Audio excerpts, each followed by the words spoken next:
К сожалению, старенькие собаки часто оказываются не нужны своим хозяевам. Порой их отвозят в приют на доживание или же бросают на улице. Герою этой печальной истории тоже не повезло. Его привязали цепью к столбу и бросили около старого дома. Пес погибал от жары и голода. На счастье, о нем стало известно людям, которые жили рядом. Они-то и помогли бедному, брошенному псу. Позвонили волонтерам. Когда те прибыли на указанное место, то даже не поверили тому, как можно было додуматься посадить на цепь собаку у нежилого, ничейного здания. Однако это была правда.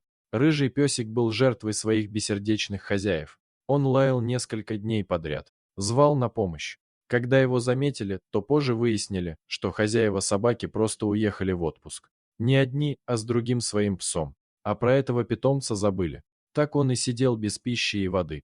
Не мог даже убежать отсюда. Но его лай, в конце концов, услышали неравнодушные люди. Сообщили волонтерам из местного приюта.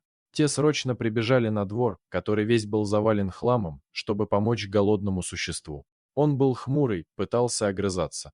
Псу начали бросать кусочки еды. Он ел с жадностью и ждал очередной порции. Так волонтеры хотели получить доверие собаки. Не сразу, а через время пес разрешил им себя погладить. Так что контакт можно было считать установленным. Волонтеры продолжали удивляться. На этом грязном, запущенном дворе была посуда.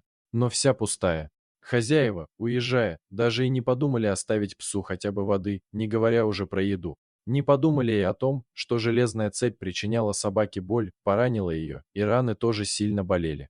Когда волонтеры сняли с пленницы цепь, то увидели еще и красный след вокруг ее шеи. Более того, собака была настолько неухоженная, что у нее уже развилась инфекция кожи, а местами на теле виднелась чесотка. Если бы собаку не нашли, то она бы умерла.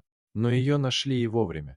Отправили к ветеринарному специалисту. Тот принялся за лечение, и уже через 10 дней собака стала чувствовать себя намного лучше, успокоилась. Остается надеяться, что ее отнимут у нерадивых владельцев и передадут в тот дом, где о славной собачке начнут хорошо заботиться. Подписывайтесь на наш канал, у нас много интересных видео о животных. До свидания.